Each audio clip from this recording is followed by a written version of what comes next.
What is good, everybody, on this Thursday night, 2019, October 17th?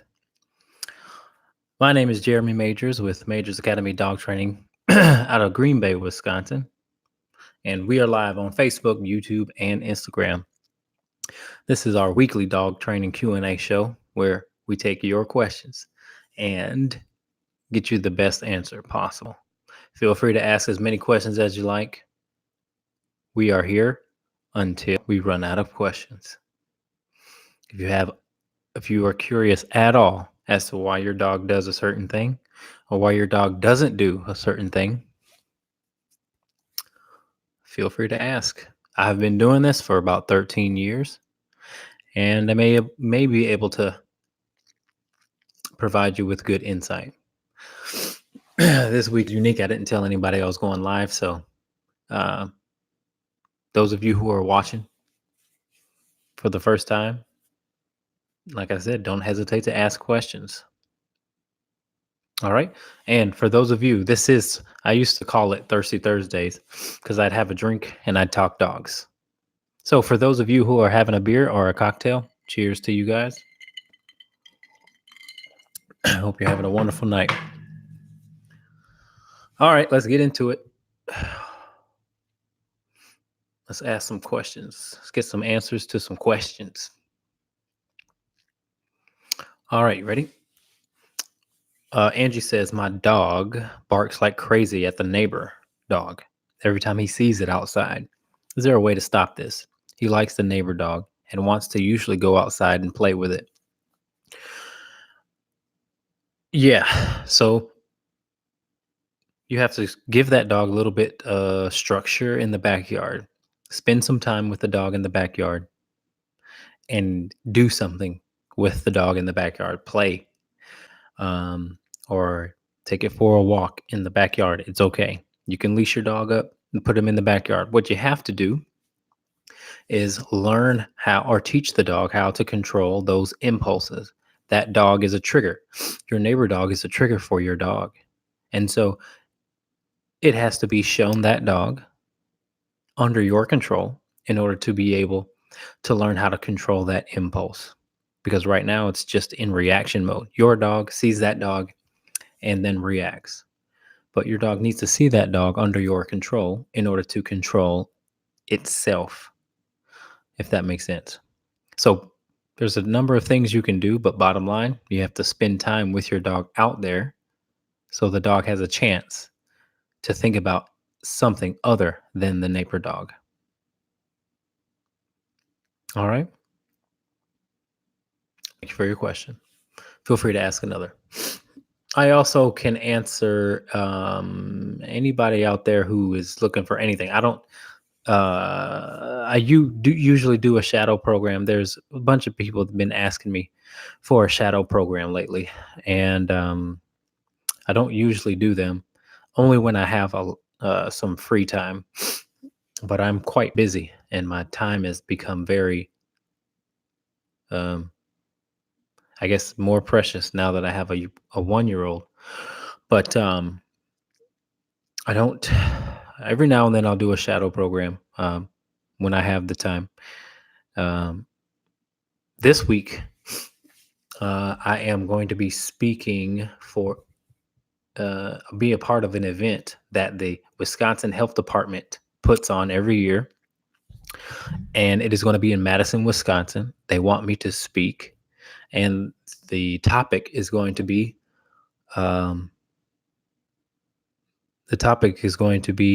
bringing home your new puppy. So that's cool.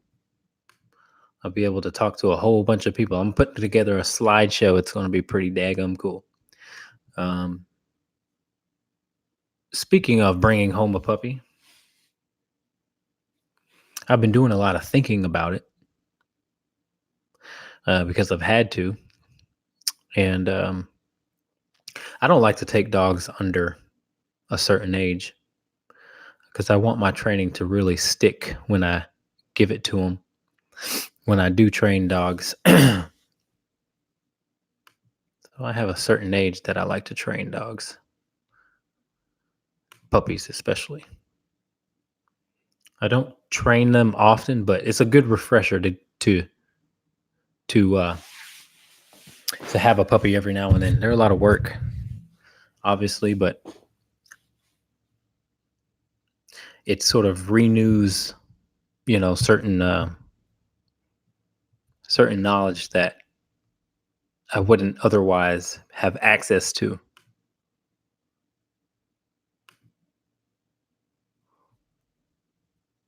All right, let me just pull up the live feed here.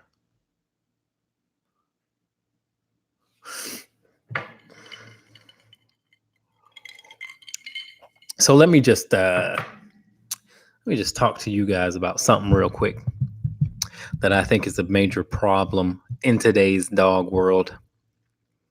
And I really want to. Oh, we got some questions live.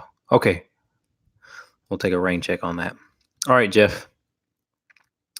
How do you start to get a dog to heel off leash? She does very well on leash, but will not heel off leash, just wants to run and play. Okay, Jeff. Great question, by the way. So I was just working with a 5-month-old puppy on this. What you have to, overall, your dog, first and foremost, has to have a certain level of respect for you. Okay. Bottom line, I don't care what's going on. The dog has got to be able to listen to you. Okay, because just let's just take it all the way back to a dog's deep DNA. Let's just think about a pack of wolves for a second. A pack of wolves has a leader, an alpha. We know this.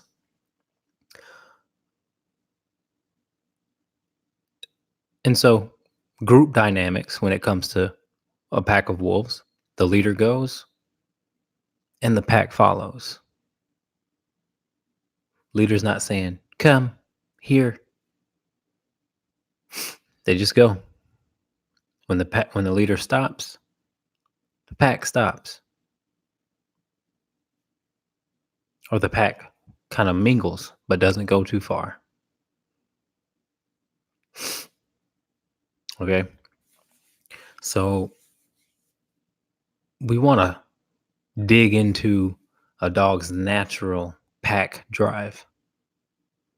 If they don't see you as the leader, so to speak, they're not going to follow you. Not saying that that's the case in your case. That's not what I'm trying to say. But I really want people to think about that for a second.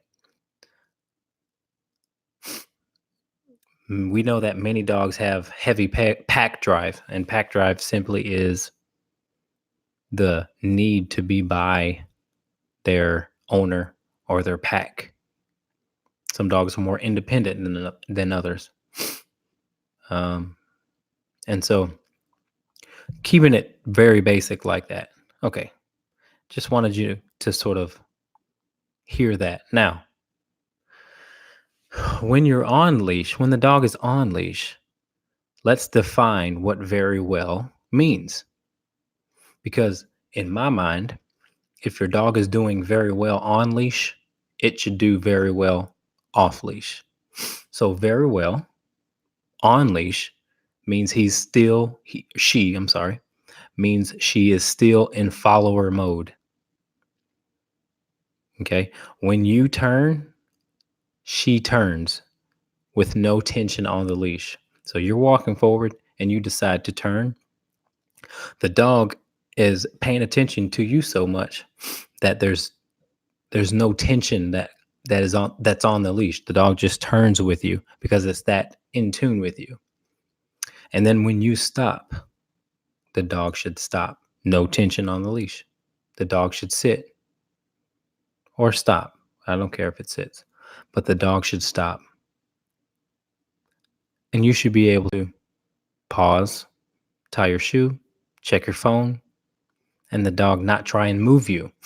So that's So that's what I call by very well. Very well means, does your dog dictate more than you do on the leash? Does the dog dictate where it stops, what direction it goes, and when the dog has decided to become impatient? And what I mean by that is just simply, when you stop, does the dog wait for you to go, or does it say, "I'm gonna go," and then you go with it? Because then you're being a follower. So you have to make sure that your dog is in in follower mode on leash to really get that dog to respond to you very well off leash. You just have to be the leader. Where you go, the dog should go. And true, when you master it, there should be no talking. You don't have to say come. You should just go where you want and your dog follow you. Come helps. But the true, real essence of leader follower, and it comes to dogs, you don't have to say anything. You just go. And then where you stop, the dog only goes so far. And then when you decide to go, you ain't got to say come. You just go. The dog the dog will start to think about you with a certain amount of time away from you. That's how you can really get your dog to reap the benefits of being off leash. When you tap into the relationship and the dynamic, is sort of like, you can go. You want to go? Go. I'll be here.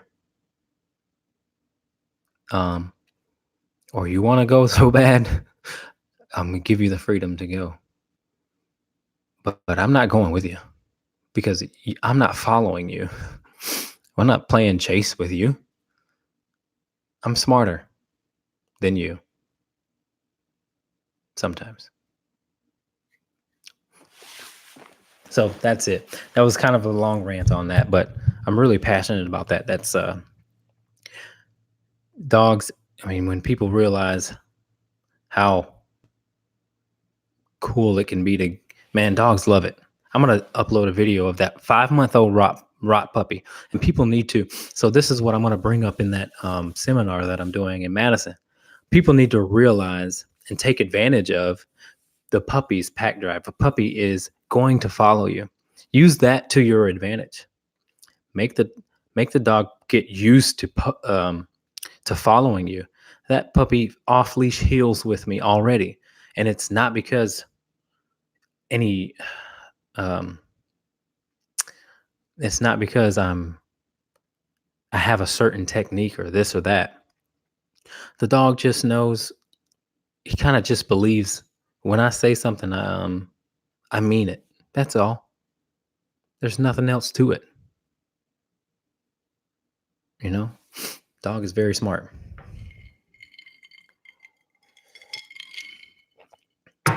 All right, let's keep her going. Okay, Natalie, what's the best way to introduce a new dog to other dogs? My sister got a dog from a shelter that's 1 year old. My 2 boxers have been to daycare and dog parks, so they're around strange dogs with no problem.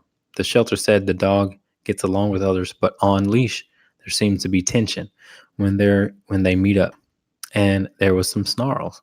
I'm not sure what I should just bring him into the house and just let him see how he does with me. What you should do is bring those dogs to a dog park and let them off leash. Sometimes the leash can add uh, extra tension, for lack of a better word. Sometimes that leash can really cause tension, insecurity. So I'd let them off leash in the dog park. You guys go early in the morning. Try and catch it where there's no other dogs, just to make sure, that dog doesn't hurt another dog, crossing all your T's and dotting all your I's. Take your dog to the dog park when nobody else is there, all of them there, and then take a walk. Um, why don't you give them the opportunity to sniff each other and then go away? You know what I mean? And then if that one dog gets any grumpy, discipline the dog for it. Tell the dog no. Okie doke. Thanks for your question. And also, Jeff, thank you for your question. And feel free to ask another. All right. You guys are not subject to one question. Let's keep this conversation going. Anything you want to know, we can talk about any subject. The more that we talk, the more people that are going to be helped.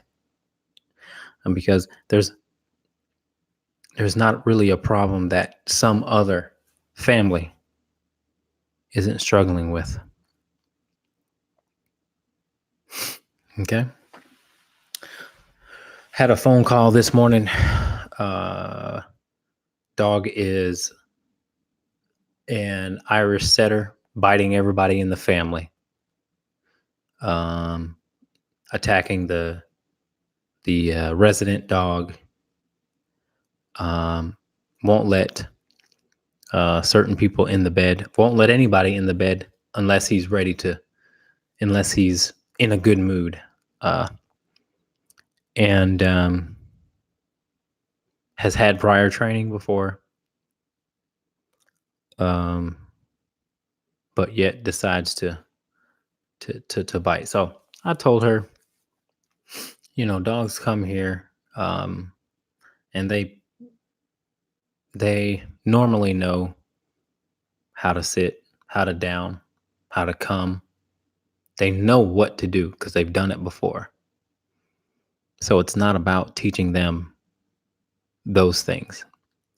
It's about working through their stubbornness. So I was telling that lady there's two real reasons why your dog is acting the way it is. And sometimes those two things can overlap.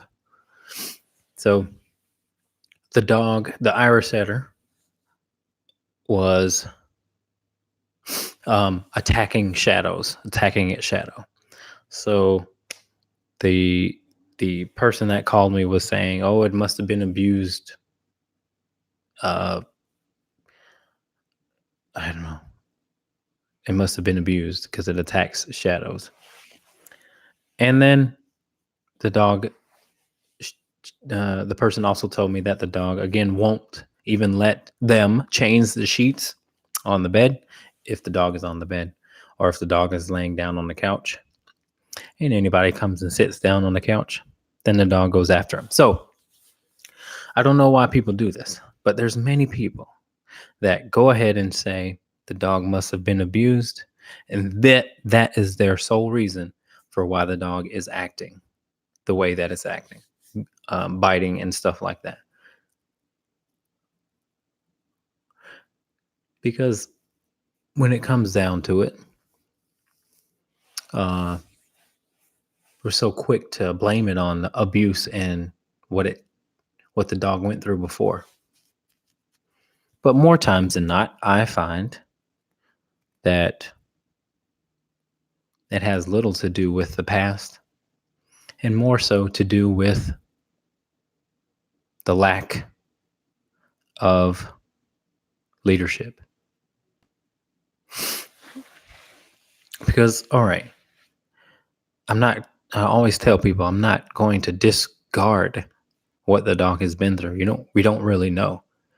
But if you've had that dog for over 2 years, the dog has been very comfortable, loved, fed, petted, all that. And so on the bratty side of things, like if your dog is being a brat, it has that mindset that I can do this because there's no reason for me not to, and I don't want to get up. I can do this. So I'm going to bite you if you try and make me get up. That mindset has nothing to do with abuse. That mindset has everything to do with the lack of Leadership. All right. The chasing shadows thing can also um, can also um, have something to do with a lack of leadership. I don't care if it's fear or if it's bratty behavior. You still have to have the necessary relationship in order to get the relationship you want. Okay, so this is what I hear all the time. My dog, I've had Irish setters all my life. This dog is just different. Oh, well, why is it different? Why? There's a couple of reasons why it could be different. Um, First of all, where'd you get the dog? Well, from some hobby breeder. And so, did you get to meet the parents? Nope. Did they tell you anything about the grandparents? No. Hmm. Okay. Well, then the breeder could be irresponsibly breeding fearful, aggressive dogs because a lot of that, obviously, irritability is genetic. So, all my rescue folks out there, y'all take it easy on people now. Okay? Y'all take it easy. I've got a Caucasian shepherd in my kennel who was sold to um, a family of two.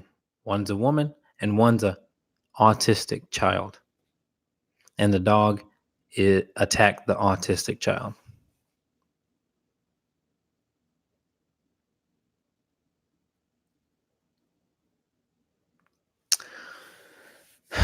um, wow. That breeder is really, that breeder shouldn't be breeding dogs.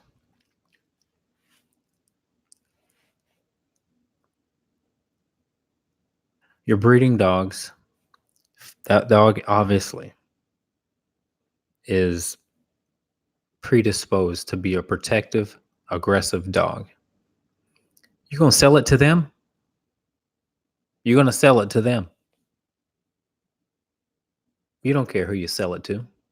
You don't care about where your dogs go. That breeder should be held accountable, man. That's bull crap.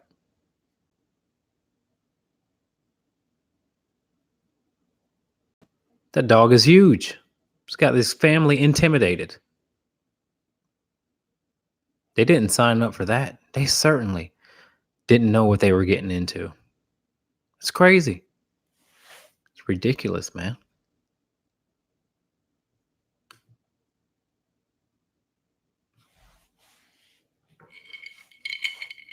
My dog, for some reason, when I walk them, my dog named Maya, when she sees another dog, she turns and tries to bite Toby. Can you help? Yes. All right. So what you have to do is start walking them separately, or the dog who, at least the dog who is, well, if you walk one separate, you'll have to walk both. Walk the problem child first. It doesn't matter what order, but walk them separately so you can gain control of them separately, and then bring them together when you're confident that you can control the other dog. The other dog is taking its frustration out on that one dog, and that's what you have to stop. So in order to do that, again, you must walk them separately, gain control of both dogs, and then bring them back together. Okay, that happens way too often, and it's just frustrated aggression. All right, so walk them separately, bring them together, bring them back together, but gain control of them. When that dog looks at, well, I'll just stop it there. But thanks for your question. I can sometimes get long-winded on these questions.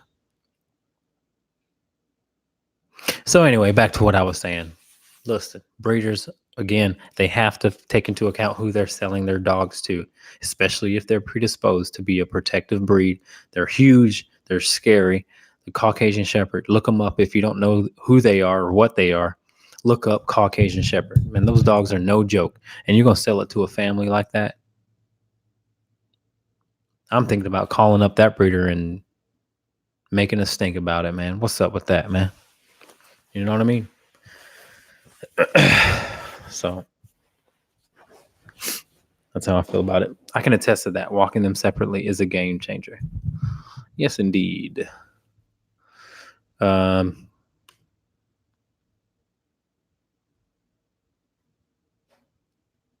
so yeah. All right. Let's keep it moving.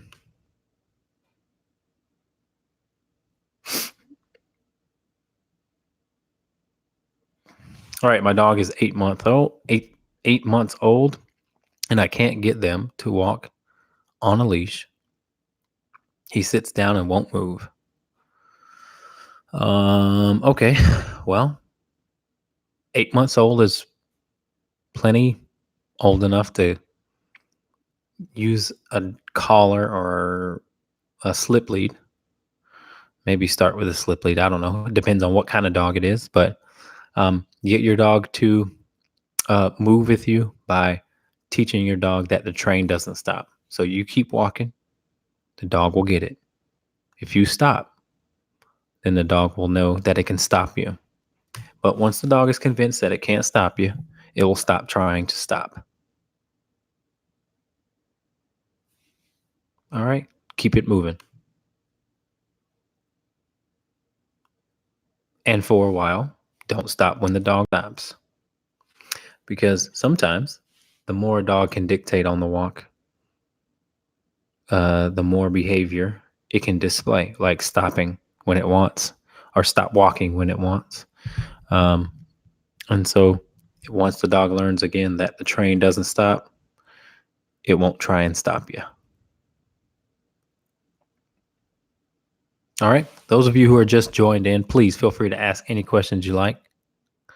Feel free to ask more than one, um, because your questions will help others.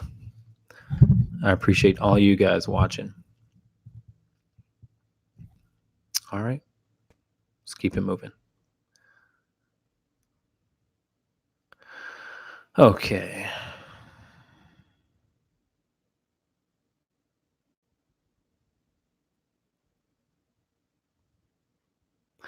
Oh, all right. I have a 6-month-old Shiba Inu, and the breed has a very strong instinct to run away and not return.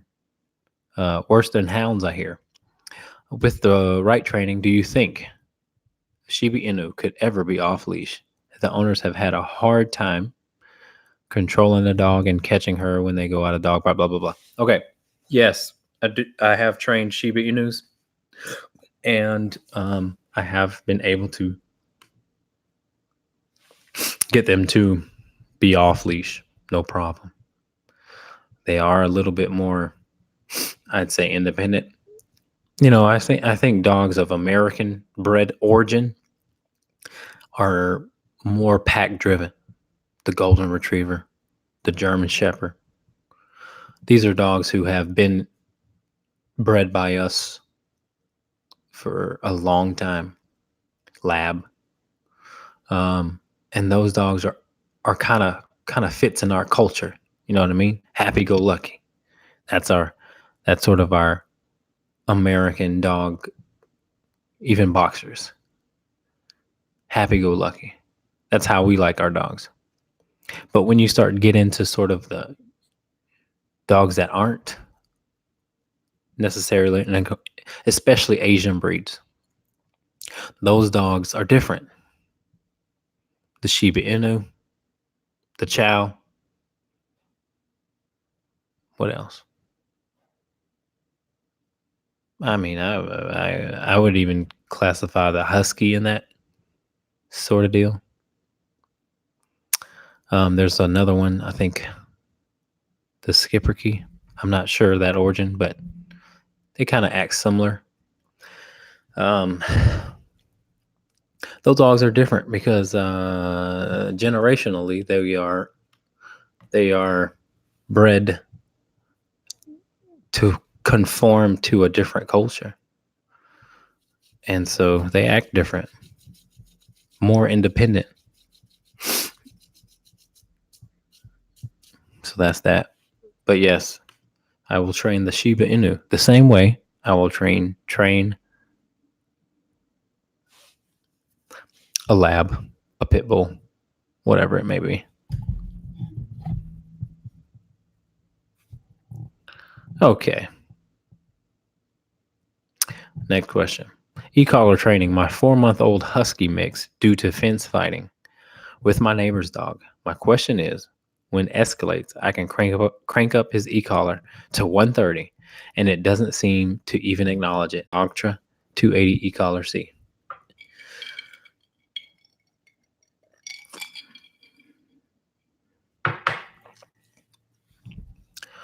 Uh, if you got the e-collar just for that reason,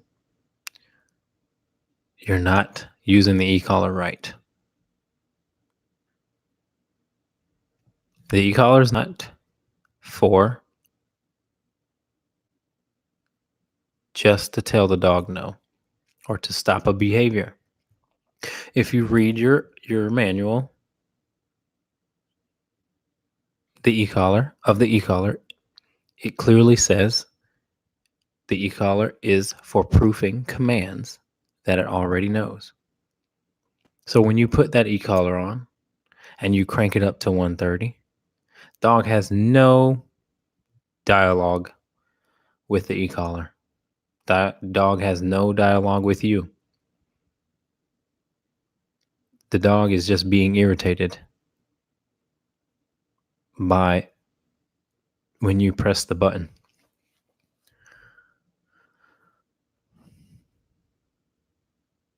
So you're using it wrong. It's not for that.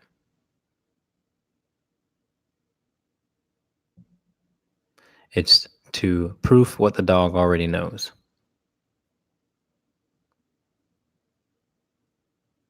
And so I would seek out a professional to help with that situation, because it's just not that simple. I mean, I'd give you the benefit of the doubt. Huskies are strong dogs and they can take a lot. But you don't have to crank it up to 130. It shouldn't be that way. He needs to be conditioned by the e-collar.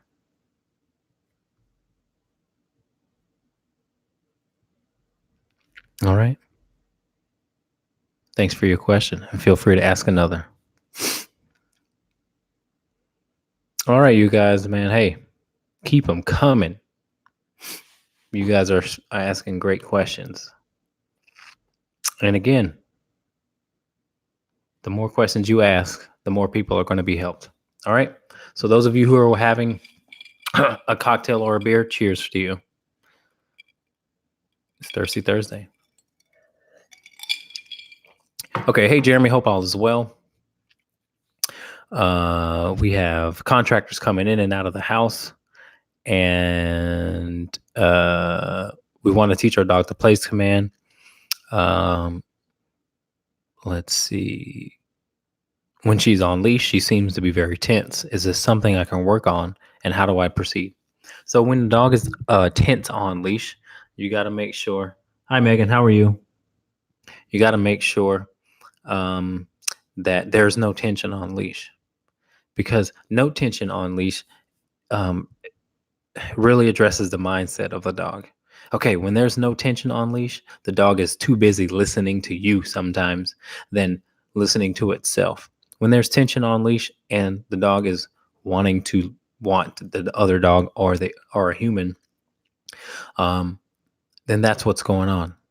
But when there's no tension on leash, guess what the dog is doing? It's standing beside you. And it's choosing to stand beside you. if it's crappy service for you, why don't you? I'm also live on YouTube and Facebook, and you can just type in Majors Academy Dog Training and Rehabilitation on Facebook or YouTube. You might get a better connection. So I apologize about that, but check it out. Anyway, so tension just means can really dictate the mindset of a dog. Most of people who walk their dog, the leash is tense the whole time. So that way they're just feeding into a reactive dog. But if there's no tension on the leash, then either the dog is really old and doesn't care, or the dog is listening and you've been consistent enough to get the dog to stay by your side. All right, so that's going to be the key. Making it so that there's no tension on the leash amongst the things that make the dog nervous or whatever it may be, reactive. All right. No tension.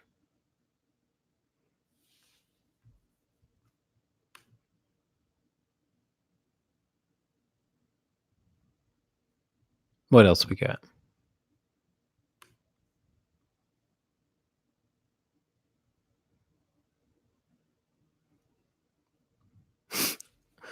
Okay, my dog barks like crazy. Oh, sorry, I've already answered that one.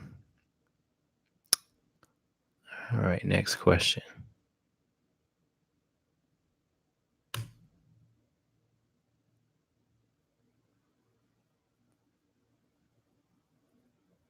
Why would my pup just jump up on my bed, look at me, and pee? Has never happened. Wow. Well, why would your pup jump on your bed, look at you, and pee? I don't know. I don't think I would allow my puppy on my bed. First and foremost, make sure the dog has gone pee and poop outside before you let the dog have free roam of your house without a leash. That's going to be pretty key on getting your dog to become potty trained in your house. And so if I have a puppy, I don't allow free roam around the house unless I know the dog has went outside. And even those moments are going to be brief inside the house. I'd rather give them some exercise outside the house. And then most of the time, they're on their feeding schedule. So if my dog doesn't, if my dog is exercised and has its needs met, some dogs, my puppy's going to be in a crate and not have free roam, or at least drag a leash around the house. All right, but pay attention to your dog and also pay attention to its sort of bladder schedule that you set up. And if you don't have one, make sure that you are monitoring how much water intake the dog can handle without having an accident. Okay, because I have a 5-month-old puppy that is here for that reason. They can't really get a handle on the dog's pee and poop schedule. And, so it's my job to sort of make sure that I can get the dog on the schedule and find out how much the dog can actually handle so that I can tell them that said schedule and keep them on track so that they're not cleaning up any pee and poop in the house. All right. Thanks for your question. And feel free to ask another. All right. Next question.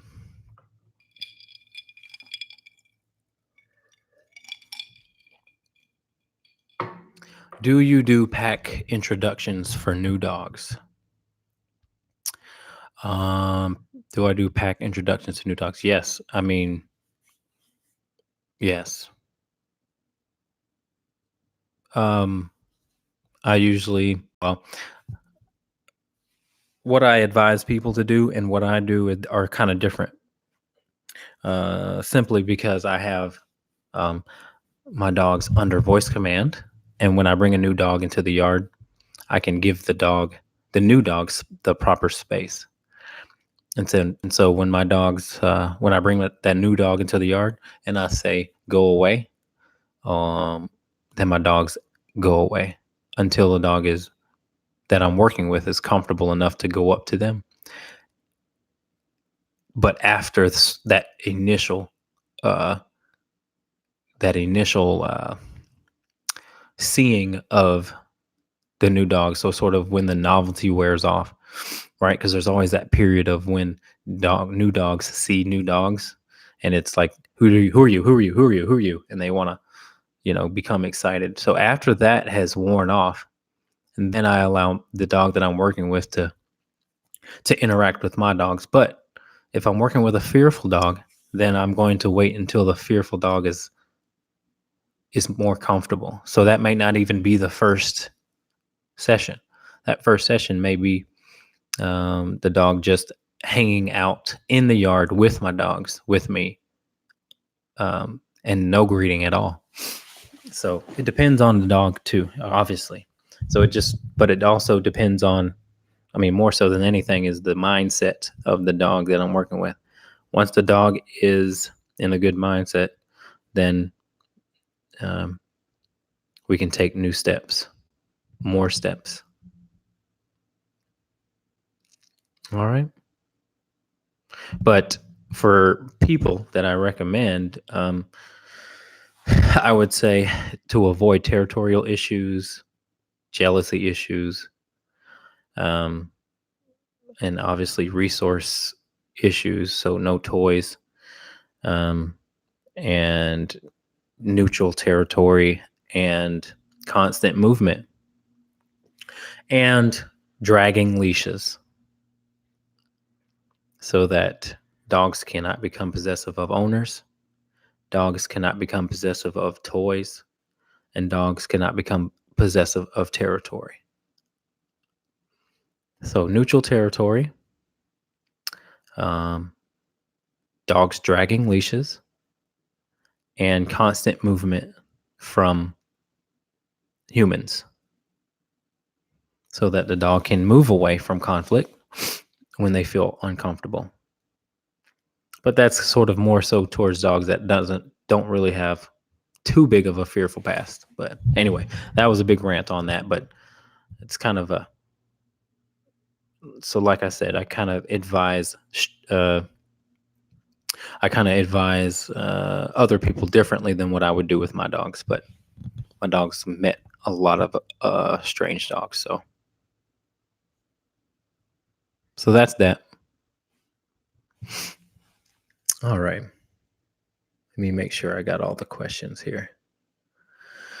So yeah, guys, I mean, that's pretty much all of the questions. I can go on and on. Like I said, I'm doing a talk for the Wisconsin Health Department in Madison, Wisconsin. And we're talking about bringing home the pup and what to do and what to expect. But I'm first going to go over certain tools, because I don't think people know that a leash is certainly a tool. It's not just something to keep your dog from running away from you. It's a tool that can be used to teach your dog how to behave off leash. And that's going to be one of the first things that I discuss with them. And the crate. Also, the crate is very underutilized, because it's not just a place where you teach your dog potty training. It's more than that. It can teach the dog patience. It can teach the dog. I mean, you can literally, through the crate, teach a dog how to be okay with strangers, and with guests coming over and dogs and all of that. You can teach a dog how not to be resource aggressive in the crate. So those two very important tools need to be used to their full potential. And I'm going to start off with that when it comes to puppies, because when you bring that dog home, and when you bring the puppy home, it starts there. Respect is going to be evaluated between you and your pup. Let's see what the pup can get away with. Let's see what the pup's like. Can I get away with this? Oh, I can get away with this and this and this. Shit, I can do what I want.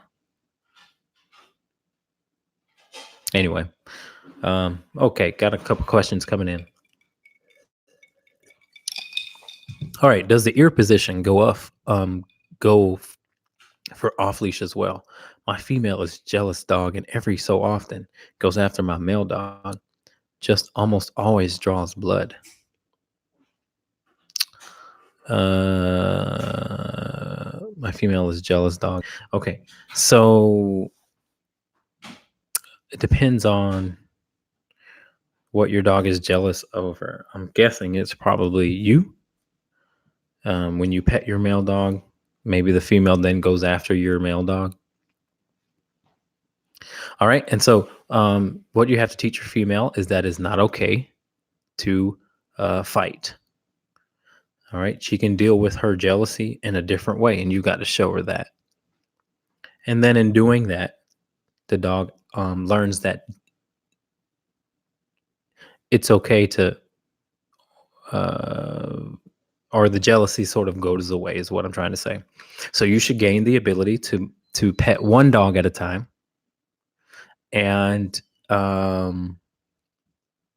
again, if your female decides to go after your male dog, the dog should be met with a consequence that allows the dog that makes the dog rethink its actions. All right, because again, you can deal with it in another way other than engaging in fights. So it's just like children. We teach our children to walk away from fights, and dogs can do the same thing. You can deal with conflict by just walking away. But the dog is going to have to be met with a boundary that is strong enough to get the dog to realize that again, that behavior is unacceptable. All right.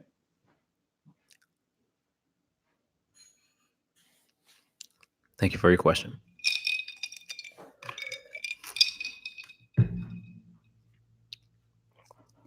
Okay. Next question.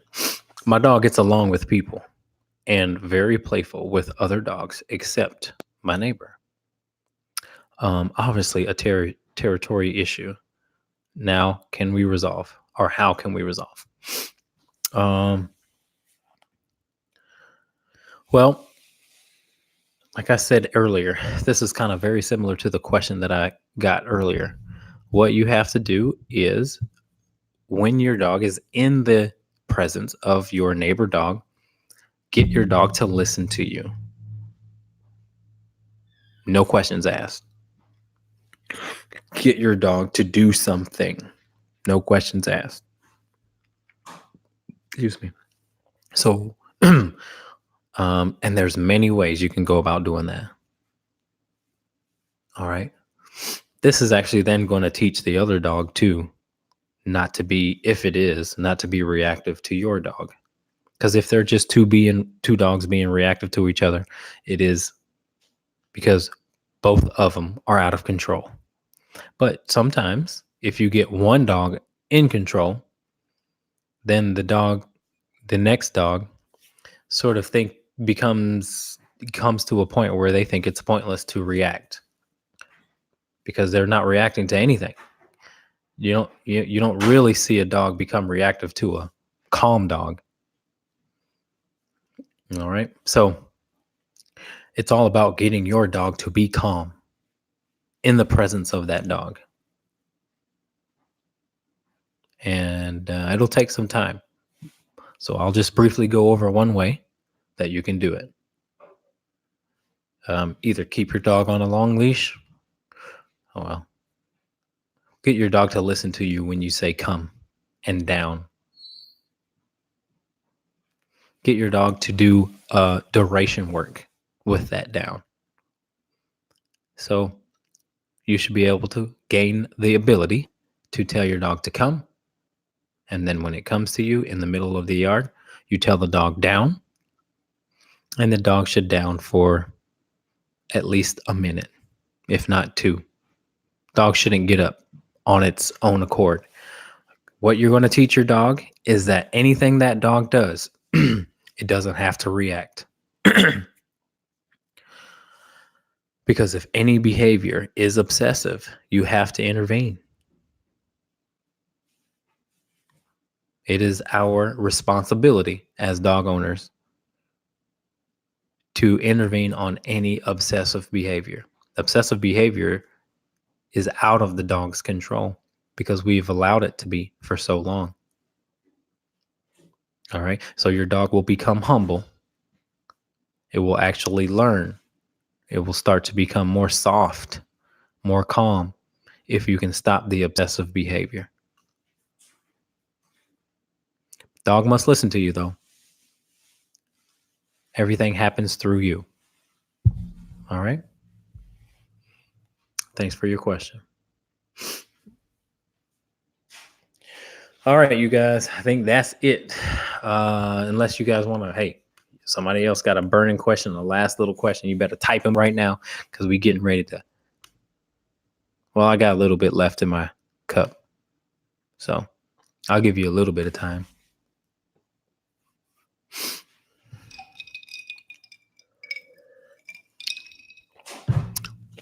It's not about what your dog can do. You know,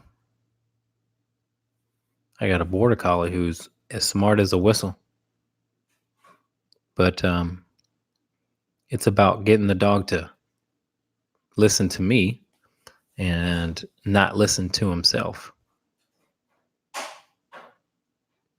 Most dogs listen to themselves. If their behavior is bad, they have that. I feel this way. I'm handling it, and they have no regard for you. Don't care about you. I'm doing it. Don't care.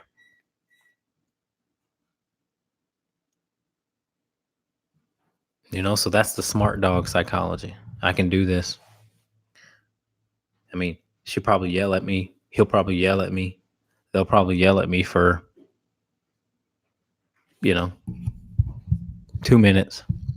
But I'll be back on the couch tomorrow. No problem. I'll be getting treats tomorrow. No problem. Belly rub tomorrow. No problem. Ear scratches. Okay. I have to stay off the couch one night. No problem. It's no incentive to get the dog to act how you want to act. Take away from the dog what it really loves.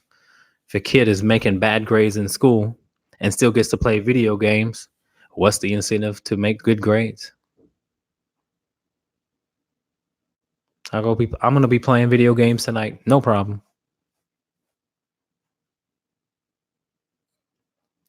Take away what the dog really likes for a while. Always provide the dog with what it needs. Take away the perks. No couch. No bed. No petting.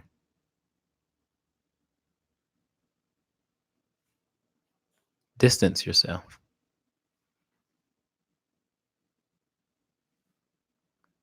Hold the dog's behavior accountable. I'm not giving you this unless you don't do this. Because when you do this, and if you do this, if you continue this, you could be thrown out. You could be taken back, and you could be put down. I give you all the love that you need, and you still act like this to me. That's crazy. Hold the dog accountable for its behavior. Know and realize when you're petting the dog and what it's doing to the dog's overall attitude and respect for you. Does the dog respect you? Or does the dog, every time the dog comes up to you, you pet it?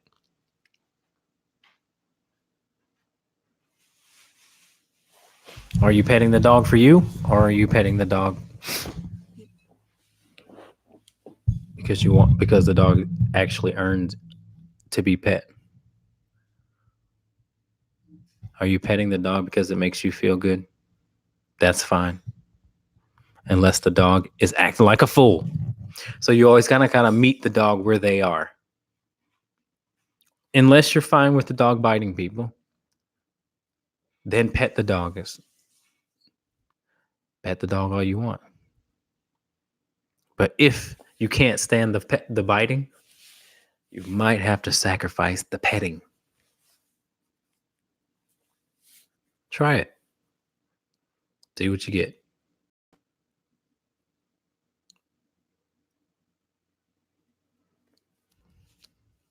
That's it. All right, guys, give me a thumbs up. We'll be here next week. Same time. Same channel. Maybe I'll maybe I'll actually post about it. I appreciate you guys watching. Thanks for the support. And yeah. See you next time.